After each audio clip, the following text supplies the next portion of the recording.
Hello everyone, very good evening to all of you. Welcome back once again lecture number 10 over the integrals. Okay, तो थोड़ा सा आज हम लोग कुछ नया सीखने का प्रयास करेंगे। जैसा कि मैंने पिछले लेक्चर्स में कहा भी था कि लीनियर अपॉन क्वाड्रेटिक हम लोग डिस्कस करेंगे। थोड़ा सा इसके क्वेश्चंस जो होते हैं बड़े होते हैं, लेकिन कॉम्प्लिकेटेड बिल्कुल भी नहीं होते हैं। अगर आपने क्वाड्रेटिक इक्वेशन वाले या एक्सप्रेशन वाले जो भी इंटीग्रेशन था उस पर अगर ध्यान दिया होगा तो इसको करने में कोई भी डिफ़िकल्टी नहीं आने वाली है। हाँ, ये है कि ये थोड़ा सा लंबा होता है प्रोसेस इसका, लेकिन डिफ़िकल्ट नहीं होता है, इसीलिए मैंने स्टेप वाइज स्टेप चला है। ठीक है, जैसा कि मैंने कहा था कि इन फार्मूलों की नीड पड़ेगी, तो आज भी मैं कह रहा हूँ कि अभी भी रिमेंबर कर लीजिए। ठीक है, बिना इसके हम प्रोसीड नहीं कर सकते, क्योंकि इंटीग्रेशन में जैसे जैसे हम आगे बढ़ेंगे इन फार्मूलों की डिमांड बढ़ती चली जाएगी। ठीक है, तो वन बाई वन आपको क्या करना है, धीरे धीरे इसको रिमेंबर कर लेना। ओके, तो आज हम लोग एक स्पेशल टाइप का इंटीग्रेशन पढ़ने जा रहे हैं, जो कि थोड़ा सा मतलब लेंदी कह सकते हैं, लेकिन डिफ़िकल्ट नहीं कह सकते। प्रोसेस बिल्कुल आसान होता है, वन बाई वन अगर आप फॉलो करेंगे तो बिल्कुल आसानी से हो जाएगा। तो थोड़ा सा लेक्चर बड़ा ना हो जाए, इसके लिए मैंने एक ही क्वेश्चंस को रखा है। एक क्वेश्चंस को मैं समझाऊंगा, क्योंकि ये थियरी पार्ट तो है ही, तो एक में मैं कॉन्सेप्ट क्लियर कर दूंगा, बाकी क्वेश्चंस का दायरा खत्म नहीं होता है। ओके, कॉन्सेप्ट लिमिटेड होते हैं, लेकिन अगर मैं क्वेश्चंस की बात करूं तो क्वेश्चंस खत्म नहीं होंगे। ओके, तो मैं उम्मीद करता हूं कि आप लोगों ने ये रिमेंबर कर लिया होगा। इसकी नीड आज फिर से पड़ेगी। ठीक है, बिना इसके हम आगे प्रोसीड नहीं कर सकते हैं। जब भी आप स्पेशल टाइप ऑफ इंटीग्रेशन पढ़ेंगे, स्पेशल टाइप ऑफ केस पढ़ेंगे, तो उसमें इन सभी फार्मूलों की मदद लेना पड़ता है। ओके, तो उम्मीद करते हैं ये आपको याद होगा। तो स्टार्ट करते हैं आज का लेक्चर। ठीक है, तो मैं एक हेडिंग से स्टार्ट करूंगा कि जो कि कुछ ऐसा है, इंटीग्रेशन ऑफ द फॉर्म। ठीक है, वो किस तरीके का होगा। एक स्पेशल टाइप का इंटीग्रेशन है जो कि काफ़ी ज़्यादा इंपॉर्टेंट है। ठीक है, इंपॉर्टेंट है। हाँ, थोड़ा सा इसका प्रोसेस बड़ा ज़रूर है, लेकिन डिफ़िकल्ट बिल्कुल भी नहीं है। आपने अगर पिछले क्लास को देखा होगा तो इसको करने में ज़रा सा भी दिक्कत नहीं आने वाली। ओके, तो अगर मैं इसके फॉर्म की बात करूँ कि इसका जो स्ट्रक्चर होगा क्वेश्चंस का वो कुछ कैसा होगा, तो वो कुछ ऐसा होगा कि p x plus q upon a x square plus b x plus C, okay, d x. और अगर हम बात करें, ऐसा भी हो सकता है कि p x plus q upon under root में a x square plus b x plus c. और ऐसा भी हो सकता है कि p x plus q into under root में a x square plus b x plus c d x. Okay, बिल्कुल आसान है। अच्छा, ये तीन पैटर्न है कि क्वेश्चंस का जो टाइप होगा, क्वेश्चंस का जो फॉर्म होगा वो कुछ इस तरीके से होगा, कुछ इस तरीके से होगा। ओके, अगर मैं थोड़ा सा इसको भाषा के रूप में लिखने का प्रयास करूं, लैंग्वेज इसको देना चाहूं, तो मैं ऐसा लिख सकता हूं। ठीक है, इसको मैं लिख सकता हूं लीनियर। ठीक है, linear upon quadratic. Okay, quadratic को मैंने शॉर्ट में लिख दिया है Q D. Okay, hope you able to understand. ठीक है, इसको मैं लिख सकता हूं कि लीनियर अपॉन क्वाड्रेटिक का फॉर्म हो। ठीक है, और अगर मैं देखूं अगला क्या हो सकता है कि linear upon square root, under root में क्या लिखेंगे, क्वाड्रेटिक dx। और हम ये भी कह सकते हैं कि लीनियर इनटू अंडर रूट में क्या लिखेंगे, क्वाड्रेटिक। ओके, ये तीन टाइप के क्वेश्चंस हमें देखने को मिलेंगे। ठीक है, अगर मैं लैंग्वेज की बात करूं तो कुछ इस तरीके से होगा लीनियर का, क्योंकि जो ऊपर एक्सप्रेशन लिखा गया है कि पी एक्स प्लस क्यू के फॉर्मेट में आप देख पा रहे हैं वो लीनियर है, और नीचे क्या है, क्वाड्रेटिक एक्सप्रेशन है। तो इस तरीके से अगर मैं भाषा देना चाहूँ इसका, तो मैं कह सकता हूँ कि linear upon quadratic, linear upon under root quadratic, या linear into under root quadratic के फॉर्मेट में हमें क्वेश्चंस पूछा जाएगा। यानी कि इंटीग्रेशन का टाइप जो है आज का वो ये है। ठीक है, यानी कि इस तरह का क्वेश्चंस जब भी हमें दिखेगा, हम समझ जाएंगे कि इसके कुछ बेसिक स्टेप्स होते हैं, उसको फॉलो करेंगे तो आसानी से हम क्या करेंगे, आंसर तक पहुंच सकते हैं। ओके, होप ये क्लियर होगा। तो आगे बढ़ते हैं।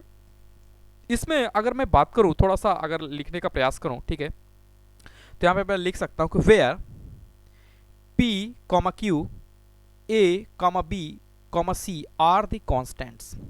ये क्या होंगे, इसमें कॉन्स्टेंट्स होंगे। अच्छा, कॉन्स्टेंट का मतलब ये नहीं होता है कि सिर्फ पॉजिटिव होगा, वो पॉजिटिव भी हो सकता है, नेगेटिव भी होगा, बस एक फिक्स वैल्यू होगी। ठीक है, जैसे -3 हमने कह दिया तो उसकी फिक्स वैल्यू है, 3 कह दिया तो भी इसकी फिक्स वैल्यू। ओके, तो इन शॉर्ट हम लोग ये समझ सकते हैं कि अगर मुझे शॉर्ट में कहना है तो जो क्वेश्चंस का फॉर्मेट होगा वो ये होगा कि लीनियर अपॉन क्वाड्रेटिक, और लीनियर अपॉन अंडर रूट में क्वाड्रेटिक, और लीनियर इनटू अंडर रूट में क्वाड्रेटिक। बहुत इंपॉर्टेंट है, आसान है।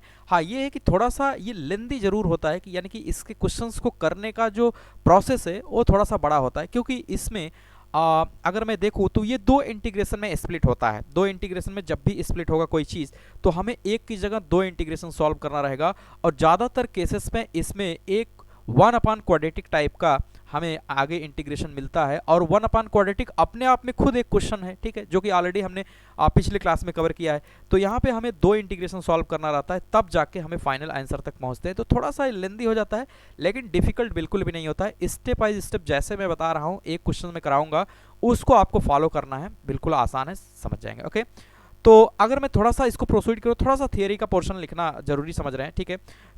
तो यहाँ पे मैं लिखूँ to solve this type of integral, ठीक है, integral to follow these steps. Okay, तो मैं जो स्टेप्स यहाँ पे लिखवा रहा हूँ उसे आपको क्या करना है, एज इट इज फॉलो करना है, आप आंसर तक पहुँच जाएंगे। ओके, तो कुछ स्टेप्स, अब ये थियरी का पोर्शन है इसलिए मैं थोड़ा सा लिख रहा हूँ, अदरवाइज डायरेक्ट क्वेश्चंस पे आ जाएंगे।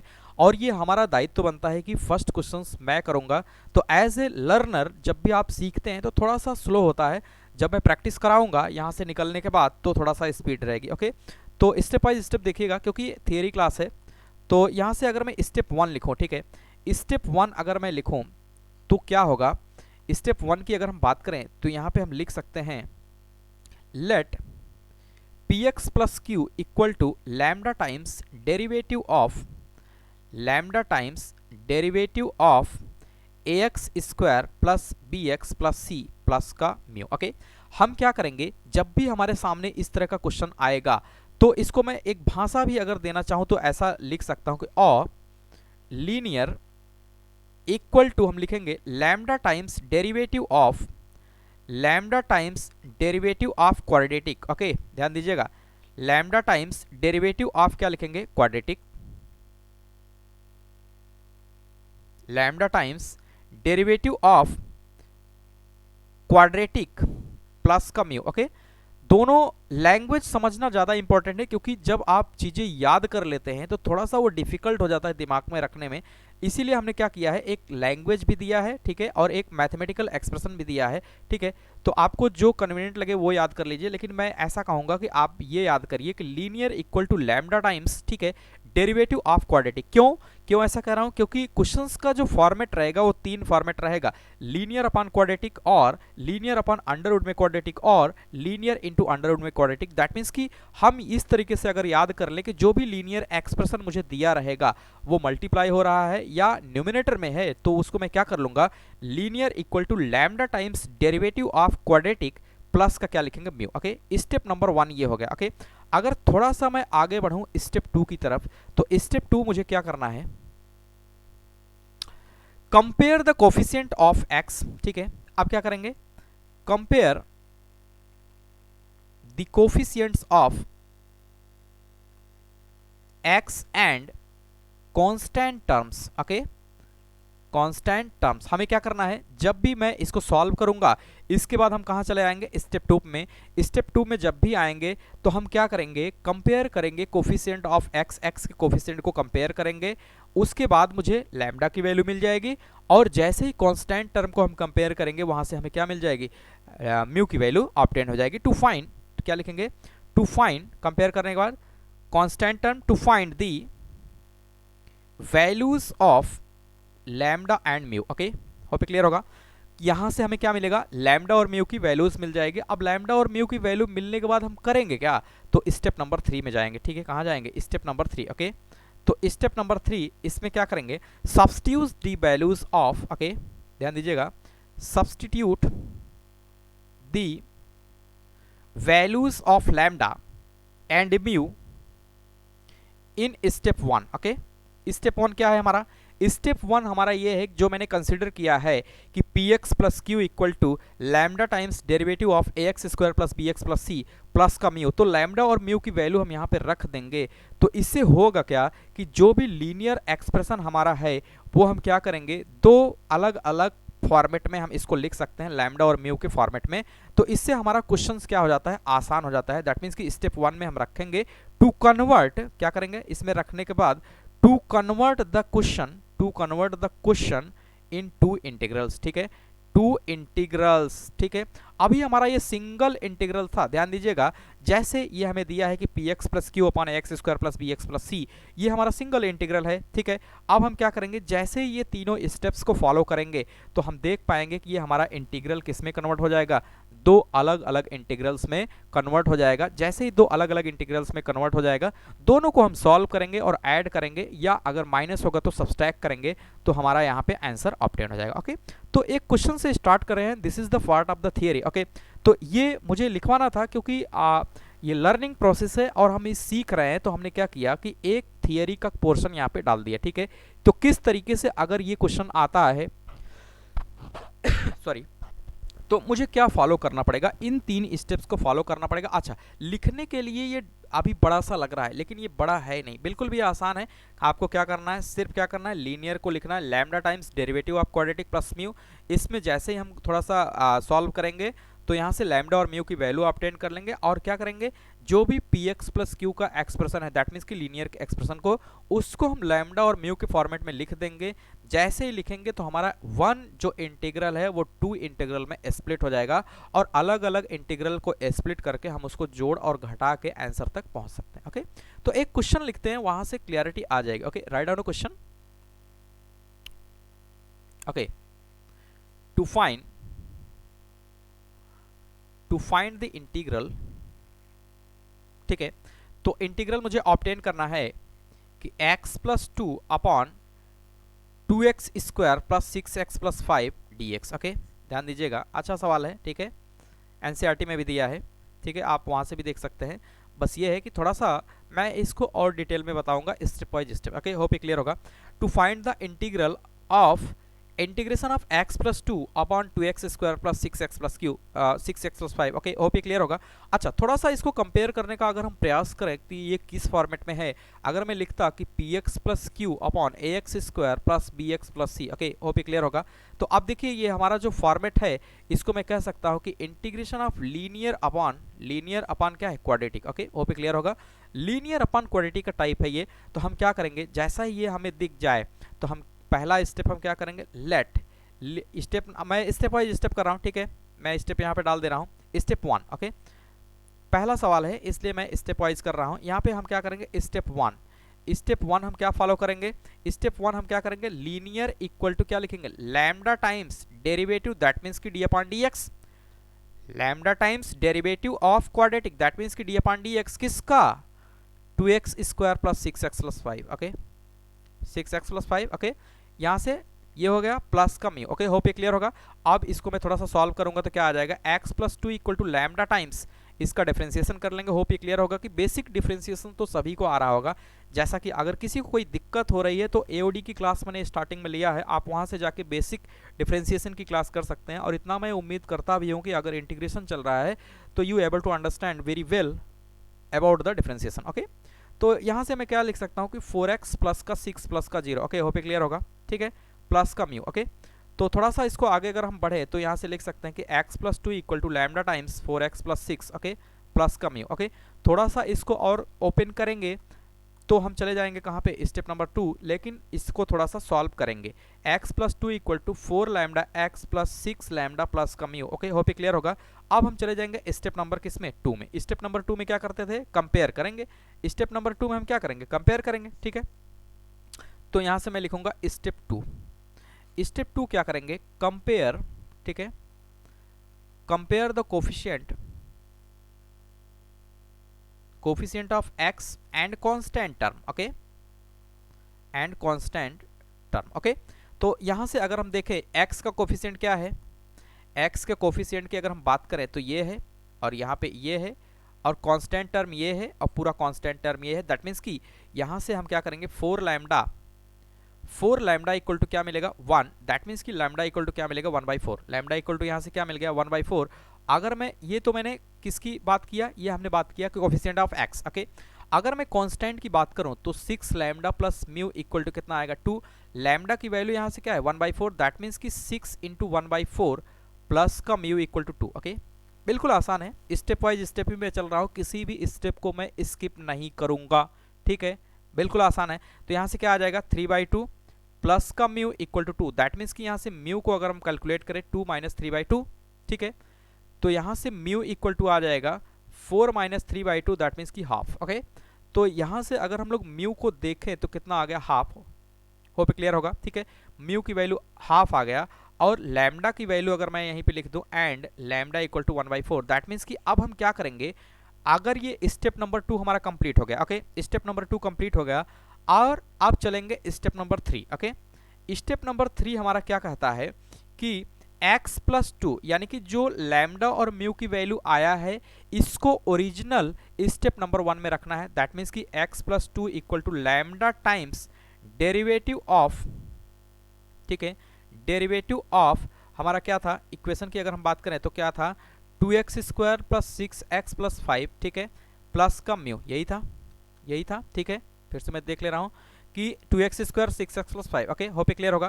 तो यहाँ से अगर हम लोग लिखें तो x plus 2 equal to lambda की वैल्यू कितना है, 1/4, डेरिवेटिव को अगर हम लोग देखें तो ये आ जाएगा 4x प्लस 6 प्लस का म्यू यानी कि हाफ। ओके, क्लियर है, बिल्कुल आसान है। अब इसका मतलब ये है कि x प्लस 2 की जगह हम क्या लिख सकते हैं, x प्लस 2 की जगह हम ये लिख सकते हैं। इसका मतलब क्या है कि हम अगर पूरे इंटायर क्वेश्चंस की बात करें तो जहां पे x प्लस 2 लिखना है यही चीज मुझे वहां पे क्या कर देना है, प्लेस कर देना है।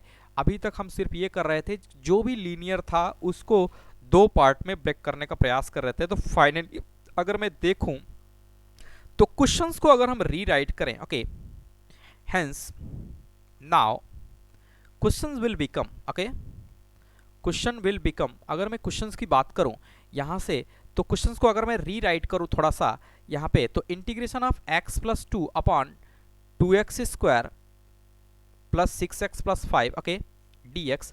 अब हम क्या करेंगे, इस जो भी हमारा लीनियर है उसकी जगह पे जो आया है ऑब्टेन हुआ है हम उसको प्लेस कर देंगे। ओके, तो क्या आया है हमारे पास, 1/4 इंटू 4x प्लस 6 प्लस का हाफ। ओके, क्लियर है, अपॉन में क्या लिखेंगे, 2x square plus 6x plus 5 into में यहाँ पे क्या कर देंगे, dx। ओके, क्लियर है, बिल्कुल आसान है।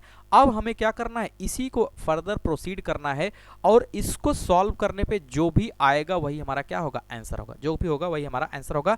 तो मैं क्या कर रहा हूँ, इसको 2 पार्ट में स्प्लिट कर सकते हैं, दैट मीन कि यहाँ से ऐसे भी लिख सकते हैं कि 1/4 इंटू 1 अपॉन, सॉरी थोड़ा सा ऐसे लिखते हैं, ओके, इसको हम ऐसे लिख सकते हैं कि integration of 1/4 into 4x plus 6 upon में क्या लिखेंगे, 2x square plus 6x plus 5 into क्या लिख सकते हैं, dx। ओके, आगे अगर हम बात करें तो इसको लिख सकते हैं 1/2 into 1 upon 2x square plus 6x plus 5। Okay, बिल्कुल आसान है, जस्ट ए कैलकुलेशन, यहाँ पे ये लिख देंगे। ठीक है, अब देखिए इसको थोड़ा सा अगर मैं integration of a into F x की बात करें तो ये क्या हो जाएगा, 1/4 integration of 4x plus 6 upon 2x square plus 6x plus 5। ठीक है, 6x प्लस 5 dx हो जाएगा। ठीक है, बिल्कुल आसान है, प्लस 1/2 कांस्टेंट है, ये भी बाहर चला आएगा, 1 upon 2x square plus 6x plus 5। Okay, यहाँ से क्या हो जाएगा, dx। अब आप देखिए, गौर करिए, हमारा इंटीग्रेशन सिर्फ इतना था कि integration of x plus 2 upon 2x square plus 6x plus 5। ठीक है, उसको हमने स्प्लिट कर लिया किसमें, दो इंटीग्रेशन में, दो अलग अलग इंटीग्रेशन में स्प्लिट कर लिया। दैट मीन्स कि इंटीग्रेशन ये और इंटीग्रेशन ये। अगर मैं इसको मान लूँ I1 इंटीग्रेशन 1 और इसको मैं मान लूँ इंटीग्रेशन 2। ओके, इसको मैं मान लूँ इंटीग्रेशन 2, दैट मीन्स कि हमारा फाइनल आंसर जो होगा, अगर मैं आंसर की बात करूँ तो वो हमारा फाइनल आंसर ये हो जाएगा 1/4 integration of 1 plus 1/2 integration of 2। ठीक है, आई होप क्लियर होगा। ये हमारा क्या होगा, आंसर होगा, ये हमारा आंसर होगा। जब भी मैं सॉल्व कर लूंगा इसको, I1 और I2 की वैल्यू जैसे ही हम ऑब्टेन करेंगे ये हमारा क्या होगा, आंसर होगा, ये हमारा क्या होगा, आंसर। तो क्यों ना हम I1 और I2 को अलग अलग सॉल्व कर लें। जैसे ही I1 और I2 को हम सॉल्व कर लेंगे और 1/4 के साथ मल्टीप्लाई कर देंगे, 1/2 के साथ I2 को मल्टीप्लाई कर देंगे और उसमें ऐड कर देंगे तो क्या हो जाएगा, हमारा फाइनल आंसर आ जाएगा। तो फाइनली यहाँ से अगर मैं लिखूँ hence if I1 equal to, ठीक है ध्यान दीजिएगा, अब मैं क्या कर रहा हूँ, I1 को यहाँ से पिकअप कर रहा हूँ। इफ I1 इक्वल टू, अगर मैं मान लिया कि 4x plus 6 2x square plus 6x plus 5 dx। ठीक है, अच्छा यहाँ पे एक चीज़ अच्छा ये है कि जब भी आप लीनियर अपॉन क्वाड्रेटिक करेंगे तो एक इसी फॉर्मेट में आएगा। और यहाँ पे मैंने एक फार्मूला आपको पिछली क्लास में, मुझे याद नहीं आ रहा है कौन से क्लास में, 3-4 क्लास पहले मैंने बताया था कि अगर ऐसा है, ठीक है, यहाँ पे एक स्टैंडर्ड होता था कि integration of F dash X upon F X, ठीक है, integration of F dash X upon F X, ये होता था log of mod of F X, okay, log of mod of F X plus C, okay. नहीं याद है तो कोई दिक्कत नहीं, लेकिन अगर आपको फार्मूले इसीलिए लिखाए जाते हैं क्योंकि फार्मूले क्या होते हैं, टूल होते हैं जो कि मदद करते हैं हमारी क्वेश्चंस को सॉल्व करने में, जो कि क्वेश्चंस को सॉल्व करने में क्या करते हैं, हमारी मदद करते हैं। तो यहाँ से अगर हम लोग देखें तो ये एक स्टैंडर्ड हमने लिखवाया था, ठीक है, मुझे एग्जैक्टली नहीं याद आ रहा है, लेकिन मैंने छोटा सा सवाल लेके tan और sec का मैंने लिया होगा, ठीक है, sec square x upon tan x लेके मैंने किया होगा, ठीक है, तो मुझे याद आ रहा है। तो log of mod of F x हो जाएगा। तो इसको अगर हम लोग देखें, अगर मैं मान लूँ कि let F X equal to, यहाँ पे मैं मान लूँ 2x square 6x plus 5, okay, तो एफ डैश एक्स क्या हो जाएगा, यहाँ से क्या हो जाएगा 4x प्लस 6, ओके। अब इसका मतलब ये है कि इसका फॉर्मेट कुछ ऐसा बन रहा है कि F dash X upon F X, ठीक है, dx टाइप का बन रहा है। तो इसका आंसर क्या हो जाएगा, log of mod of F x हो जाएगा, ठीक है, प्लस का सी। दैट मीन्स कि यहाँ से अगर हम लोग लिखें तो जो ये हमारा इंटीग्रेशन है उसका आंसर कुछ और नहीं, अगर मैं यहाँ से फिर से रीराइट करूँ कि I1 इक्वल टू, ठीक है, 4x plus 6 upon 2x square plus का 6x प्लस 5, ओके, dx, इसका आंसर डायरेक्ट हो जाएगा log of mod of 2x square plus 6x plus 5, ठीक है। अच्छा, ये I1 है तो इसका ऑर्बिटरी कांस्टेंट हम क्या यूज कर रहे हैं, C1, ओके, यानी कि I1 की वैल्यू हमारे पास यहाँ पे आ गई। अगर मैं I1 को लिखूं फाइनली तो log of 2x square plus 6x plus 5 plus का C1, okay, hope you able to understand what I am saying, okay. तो यहाँ से ये हो जाएगा किसकी वैल्यू, I1 की वैल्यू ये आ गई, ठीक है। तो इसको अभी मैं होल्ड कर दे रहा हूँ, इसको मैंने क्या किया, होल्ड, क्योंकि हम फाइनल आंसर तभी लिख पाएंगे जब I1 और I2 दोनों हमारे पास होगा, I1 और I2 दोनों हमारे पास होगा तभी हम फाइनल आंसर लिख पाएंगे। अच्छा, जिसको इस फार्मूले पे डाउट हो तो उसके लिए एक रास्ता और है, अभी मैं यहीं पे क्लियर कर दे रहा हूँ, ठीक है। अगर जिसको ये डाउट हो कि ये कैसे हो रहा है कि डायरेक्ट फार्मूला बता दिए, ठीक है, तो यहाँ पे अगर मैं थोड़ा सा इसको और करके लिखूं, ठीक है, और करके, यानी कि मैं दूसरे मेथड से इसको कर रहा हूं। अगर मैं यहाँ पे अज्यूम कर लूं लेट, ठीक है, आंसर तो आ गया, I1 की वैल्यू आ गया, लेकिन अगर किसी को कंफ्यूजन है तो मैं क्लियर करूंगा कि, और अगर यहाँ से मैं ये मान लूं कि let 2x square plus 6x plus 5 equal to t, that means कि differentiate both side with respect to x, okay, x के रिस्पेक्ट में दोनों तरफ अगर मैं डिफ्रेंशिएट करूंगा तो क्या आ जाएगा 4x plus 6, okay, dx equal to क्या मिलेगा dt, दैट मीन्स कि इंटायर क्वेश्चन भी terminate in the term of t, okay. तो हम क्या यहाँ से अगर क्वेश्चन को रीराइट करें तो I1 इक्वल टू क्या हो जाएगा 4x प्लस 6 dx की जगह हम क्या लिखेंगे, 4x प्लस 6 dx की जगह हम क्या लिखेंगे dt, दैट मीन्स कि ये क्या हो जाएगा dt अपॉन क्या हो जाएगा t, क्योंकि 2x स्क्वायर प्लस 6x 5 को हम मान चुके हैं। दैट मीन्स कि फाइनली अगर इसको कंक्लूड करें तो integration of 1 by T dt हो जाएगा, और 1 बाई टी का इंटीग्रेशन क्या होता है log of mod of t, okay, plus का c। अब यहाँ से अगर मैं लिखूँ इसको तो ऐसे लिख सकता हूँ कि log ऑफ मॉड t को मैंने क्या अज्यूम किया, t को अगर गौर से यहाँ पे देखिए तो t को मैं मान चुका हूँ ये 2x स्क्वायर 6x प्लस 5, ठीक है। तो यहाँ से मैं लिख सकता हूँ कि log of 2x square plus 6x plus 5 plus का क्या c, अच्छा c1 यहाँ पे यूज कर लेंगे, ओके। तो देखिए अभी भी I1 की वैल्यू हमारे यहाँ पे वही आ रही है, ठीक है। तो घबराने की बात नहीं है, आप ऐसे कर लीजिए सब्स्टिट्यूशन मेथड से, क्योंकि substitution we already studied, okay, हमने ऑलरेडी सब्स्टिट्यूशन मेथड को पढ़ रखा है, तो आप चाहे वहां से कर सकते हैं, या अगर आपको स्टैंडर्ड याद है, इसीलिए बार बार कहा जाता है कि छोटे छोटे फार्मूले हैं, जब बार बार आप एप्लीकेशन यूज करेंगे तो आपको क्या हो जाएगा रिमेंबर। तो जैसा कि मैंने बताया कि F dash X upon F x, इसका इंटीग्रेशन लिखेंगे तो लॉग ऑफ एफ एक्स लिखते हैं, तो डायरेक्ट यहाँ से आंसर लिख सकते हैं, ठीक है। तो एक इस क्वेश्चंस की ब्यूटी ये होती है कि जब भी आप इस तरीके से लिखेंगे तो यहाँ पे क्या हो जाएगा, इस तरीके से ये स्प्लिट हो जाएगा, ओके, क्लियर है।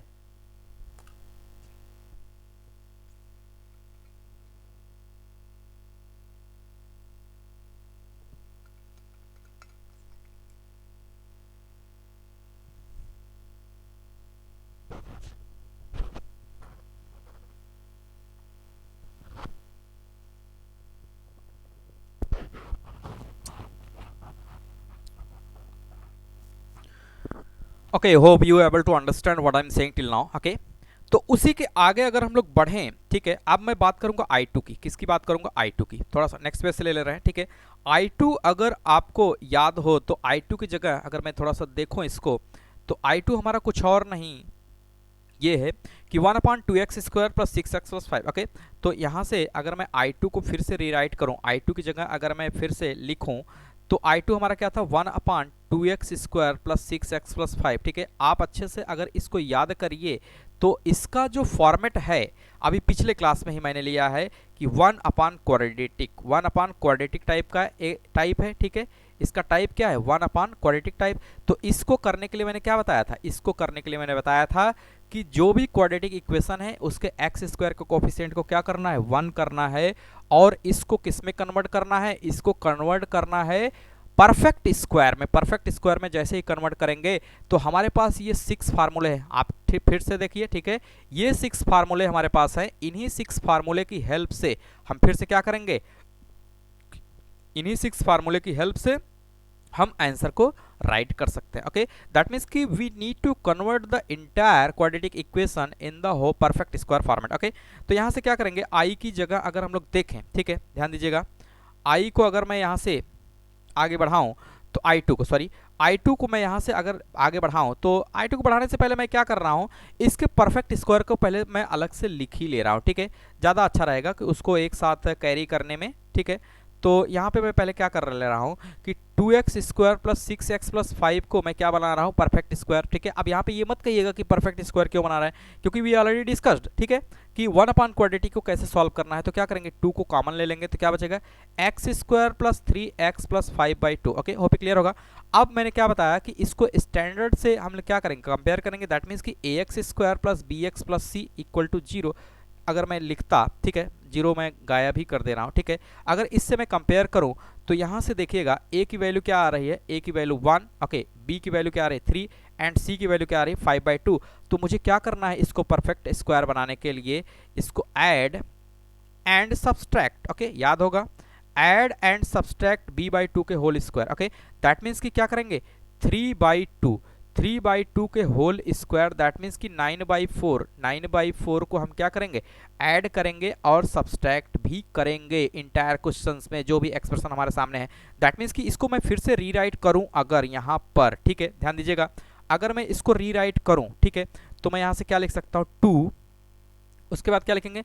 x² plus, okay, 3x + 5/2, 3x + 5/2 plus का 9/4 माइनस का 9/4। थोड़ा सा रीअरेंज करेंगे इसको। ओके, थोड़ा सा रीअरेंज अगर करें तो यहाँ से कर सकते हैं x² + 9/4 को अगर मैं यहाँ से लिखूँ तो 3/2 का होल स्क्वायर, और इसकी जगह अगर हम बात करें तो +2 इंटू एक्स इंटू 3/2 अगर ऐसे लिख दें तो 2 2 से कैंसिल हो जाएगा, और इसकी जगह क्या बचेगा? इसकी जगह सिर्फ क्या बचेगा? 3x। दैट मीन्स कि अगर आगे मैं देखूं तो क्या बचा हमारे पास? 5/2 माइनस का 9/4। ओके, अब तो ये आपके लिए खिलौना होगा, ठीक है, इसमें अब कोई नई चीज़ नहीं है, मैंने इसको पिछली क्लास में डिस्कस किया। ओके, तो यहाँ से देखेंगे तो अगर थोड़ा सा इसको रीराइट करें तो देखिए ये है हमारा a + b का होल स्क्वायर। ओके, ये किस फॉर्मेट में है? a + b का होल स्क्वायर। यहाँ पे a की वैल्यू क्या है? x, b की वैल्यू को अगर हम लोग देखें तो क्या है? 3/2। दैट मीन्स कि we can rewrite in the format of whole square. Okay, perfect square.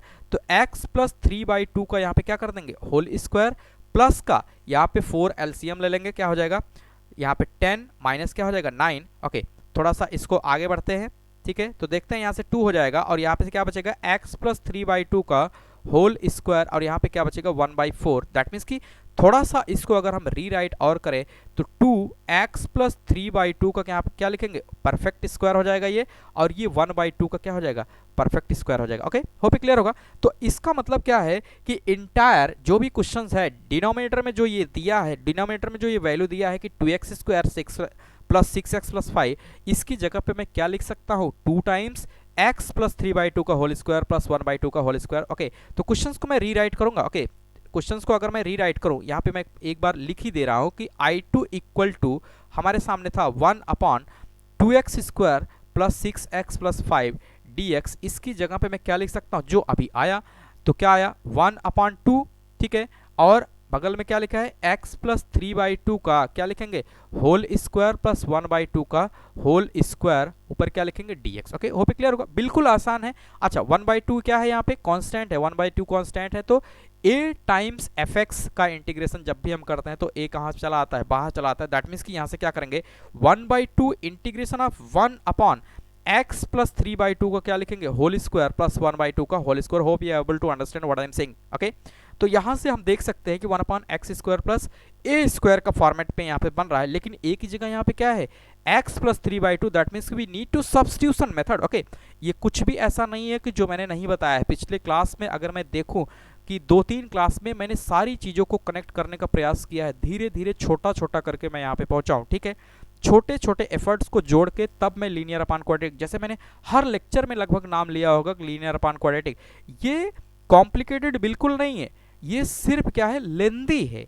Lengthy in the sense इसका प्रोसेस बड़ा है, लेकिन इसका अगर कहिए डिफिकल्ट है तो डिफिकल्ट बिल्कुल नहीं। हाँ, ये मैं मानता हूं कि अगर आपको डायरेक्ट ये पढ़ाया जाए कि लीनियर अपॉन क्वाड्रेटिक, थोड़ा सा पढ़ना चैलेंजिंग हो जाएगा, क्योंकि ये 1 अपॉन क्वाड्रेटिक ऑलरेडी मांगता है। उसके बाद interpretation of 1 upon x square plus A square या 1 अपॉन अंडर रूट में ए स्क्वायर माइनस एक्स स्क्वायर, ये जो functional special type of function के फार्मूले हैं, इसको भी ये कंप्लीट मांगता है। इसके इंटरप्रिटेशन आपको आने चाहिए, तो थोड़ा सा या बेसिक डिफ्रेंसिएशन आना चाहिए। चैलेंजिंग है थोड़ा सा, ओके, लेकिन डिफिकल्ट बिल्कुल भी नहीं है, आप इसको करेंगे तो हो जाएगा। ओके, 1/2। अच्छा, थोड़ा सा यहाँ पे मैं क्या करता हूँ, अब देखिए इसमें हम क्या लगाएंगे, अब सब्स्टिट्यूशन मेथड। होप क्लियर होगा, अब इतना तो क्लियरिटी आ ही गया होगा कि कब सब्स्टिट्यूशन लेना है कब नहीं लेना है। ठीक है, ये with the help of practice you can improve it. Okay, तो यहाँ से अब मैं क्या करूंगा, लेट x प्लस 3/2 को क्या मान ले, एक other variable t। Okay, hope you able to understand. तो differentiate both side with respect to x, both side with respect to x में हम क्या करेंगे, डिफरेंशिएट करेंगे, तो क्या आ जाएगा, dx इक्वल टू क्या मिलेगा, dt। दैट मीन्स कि dx की जगह हम क्या लिखेंगे, dt। तो यहाँ पे देखिए न्यूमरेटर में क्या है, dx, उसकी जगह पे हम dt लिखेंगे। क्वेश्चंस को अगर मैं री राइट करूँ तो यहाँ पे क्या लिख सकता हूँ, 1/2। Okay, 1/2। Okay, integration of 1 upon x plus 3/2 को हमने क्या माना है, t। दैट मीन्स कि क्या हो जाएगा, t स्क्वायर प्लस हाफ का क्या हो जाएगा, होल स्क्वायर, और dx की जगह क्या लिखेंगे, dt। अब देखिए आपको अगर याद आ रहा होगा या मैं दिखा दे रहा हूं, ठीक है, यहाँ पे देखिए इंटीग्रेशन ऑफ ये वाला question, integration of 1 upon x square plus A square और integration of 1 upon a square plus x square, क्या आंसर आता है, 1 upon a tan inverse x by. Okay, hope clear होगा। तो यहाँ से अगर मैं आगे बढ़ूँ इसको, ठीक है, ध्यान दीजिएगा, इसी को अगर मैं थोड़ा सा आगे लेके चलूं तो यहाँ पे मैं क्या लिख सकता हूँ, ठीक है, अगर मैं फार्मूले की बात करूँ कि integration of 1 upon x square plus A square, इसकी अगर मैं बात करूँ तो इसका इंटीग्रेशन की जगह पे हम क्या लिख सकते हैं, इसके इंटीग्रेशन की जगह पे कि 1 अपॉन ए क्या लिखेंगे, 1 अपॉन ए tan इनवर्स क्या लिखते हैं, x बाई ए प्लस का c। Hope you able to understand. ठीक है, तो इसको मैं यहाँ से क्या कर ले रहा हूँ, यहाँ पे मैं लिख दे रहा हूँ कि इस टूल की हमने क्या लिया है, मदद लिया है, this is the standard. Okay, ये एक रूल है। तो इसकी जगह पे अगर मैं थोड़ा सा इसको रीराइट करें तो क्या लिखेंगे, 1/2, और यहाँ पे x की जगह क्या है, t है, तो यहाँ पे क्या लिखेंगे, 1/2, इसको बाहर रखा, ठीक है, और 1 एक्स स्क्वायर प्लस ए स्क्वायर को अगर मैं इंप्लीमेंट करना चाहूँ यहाँ पे तो क्या लिखेंगे, 1/a की जगह क्या लिखेंगे, 1/2 लिखेंगे। Okay, 1/a tan inverse x की जगह क्या लिखेंगे, t, x, a की जगह क्या लिखेंगे, 1/2 लिखेंगे, ठीक है, प्लस का क्या लिखेंगे, c2 लिखेंगे। क्यों, क्योंकि ये इंटीग्रेशन हमारा क्या है, I2 है, इंटीग्रेशन क्या है, I2। तो एक आर्बिट्री कांस्टेंट को हम क्या लिखेंगे, C2। Okay, hope you able to understand. Okay, तो यहाँ से अगर मैं I2 बराबर थोड़ा सा कैलकुलेट करने का प्रयास करूँ, 1/2। अब ये यहाँ पे देखिए 1 का कुछ अपान नहीं है, तो 1 का अपान 1 करेंगे, दैट मीन्स कि इसको फाइनली कैलकुलेट करेंगे तो क्या आ जाएगा, 2 आ जाएगा, 2 tan इनवर्स, और यहाँ पे देखिए t का कोई अपान नहीं है, दैट मीन्स कि t अपान 1 करेंगे, और 2 कहाँ चला जाएगा, ऊपर चला जाएगा, 2t। ठीक है, 2t प्लस का क्या लिखेंगे, C2। ओके, ठीक है, बिल्कुल आसान है। आगे थोड़ा सा और सिंप्लीफाई करें, I2 इक्वल टू 2 से क्या हो जाएगा, यहाँ पे कैंसिल हो जाएगा, 2 यहाँ से कैंसिल हो जाएगा, ठीक है, ये कैंसिल हो जाएगा, क्या बचेगा, tan इनवर्स 2t प्लस का क्या बचेगा, C2। Okay, hope you able to understand. लेकिन हमारा क्वेश्चन किस में है, t में नहीं है, x में है, that means we need to eliminate the t from the entire question. ठीक है, तो हम t को यहाँ पे क्या मान रखे हैं, आप यहाँ से देख पा रहे हैं, t को हमने मान रखा है कि x प्लस 3/2। ओके, तो यहाँ पे t की जगह हम क्या लिखेंगे, x प्लस 3/2। तो I2 की जगह अगर हम लोग देखें, ओके, I2 की जगह मैं यहाँ पे लिखूंगा tan इनवर्स 2 टाइम्स, ठीक है, x प्लस क्या लिखेंगे 3/2 प्लस का C2। ओके, थोड़ा सा इसको सिंप्लीफाई करेंगे तो लिखेंगे यहाँ से I2 equal to tan inverse 2, यहाँ पे लिखेंगे 2x प्लस 3/2, उसके बाद क्या लिखेंगे C2। अब यहाँ पे 2 से क्या हो जाएगा, कैंसिल हो जाएगा, ठीक है, अंडरस्टूड है, बिल्कुल बेसिक है। 2 से क्या हो जाएगा, कैंसिल हो जाएगा। और थोड़ा सा इसको आगे बढ़ाएं तो I2 इक्वल टू क्या हो जाएगा, tan इनवर्स, ये इनवर्स है, ठीक है, ध्यान दीजिएगा, tan इनवर्स यहाँ से क्या बचेगा 2x प्लस 3 प्लस का C2। ओके, ये अभी हमारे पास क्या आया है, I2 आया है, लेकिन ये हमारे आंसर का पार्ट नहीं है। आंसर का एक पार्ट है बट आंसर नहीं है, क्योंकि हमने यहाँ पे जो लिख रखा था, आप गौर करिएगा, यहाँ पे अगर आप देखिएगा तो आंसर हमारा है 1/4 I1 plus 1/2 I2। That means कि फ्रॉम, अब यहाँ पे मैं अगर इसको इक्वेशन नंबर 1 डाल दूँ, ठीक है, इक्वेशन नंबर 1 अगर मैं इसको डाल दूँ तो अब मैं यहाँ पे लिख सकता हूँ कि from now, from equation 1 and 2, okay, नए पेज से, नाउ फ्रॉम इक्वेशन 1, तो आंसर इक्वल टू क्या हो जाएगा, आंसर इक्वल टू 1/4 I1, ठीक है, प्लस 1/2 क्या हो जाएगा I2, ठीक है, 1/2 I2। फिर से मैं देख ले रहा हूँ, चेक कर ले रहा हूँ, ठीक है, यही है।